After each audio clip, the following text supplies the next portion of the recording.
मोरे आशीष पाके माथ नवा के चरण पखारो दाई विनती करत हाओ बिगड़ी बना दे पार लगा दे ये दाई मोरे लाज बचा दे ओ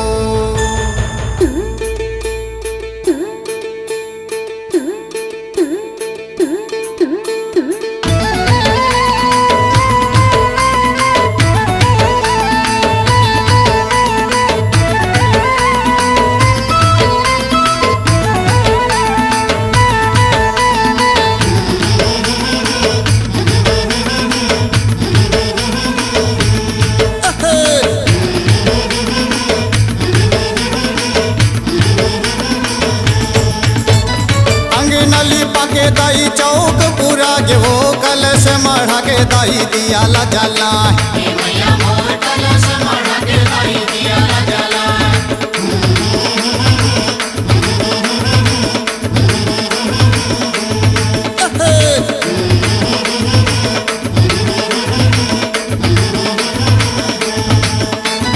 भरनी भरा के दाई झुपत झुपत आवे हो अंगना मा होई के विराज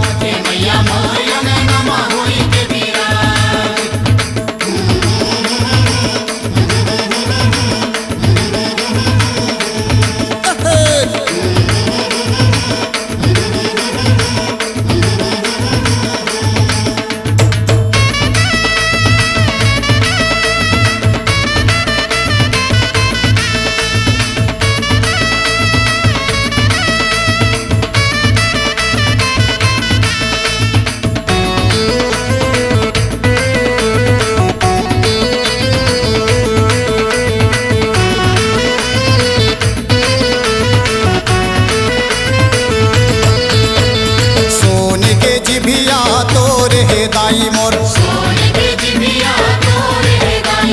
चाम के जिभिया मोरे हो माँ शंकर गुरु के बलाए माया विदाई बार बार विनती करत हूँ माँ छाल के भूइया माताई तो विराज वो डुगरी दाई नाम धारा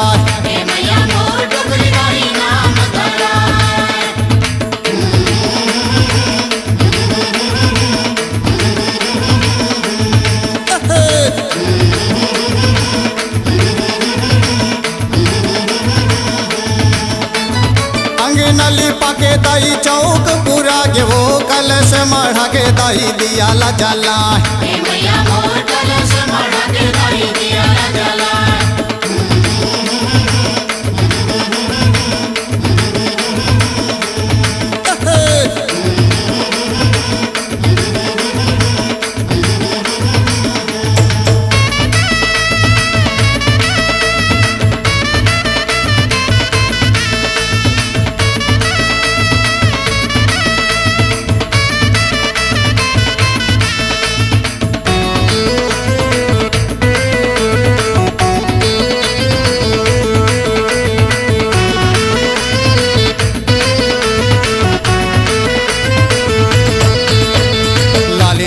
फूलवा मदार लादाई मोर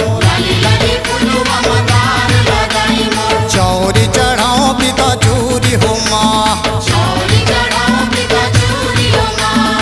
के अंगेरा के धूप जलाई के ओ विनती करो कर जोरी हो माँ भूइया माता ही तो विराज वो सर्व मंगल नाम धरा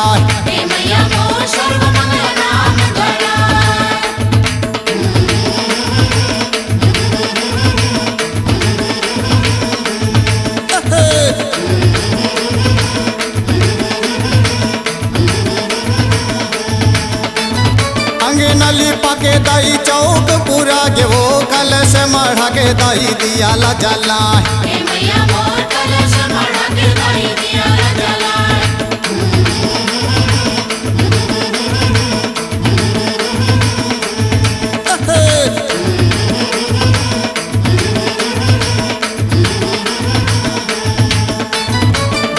भरा के दाई झुपत झुपत आवे हो अंगना में होई के विराज।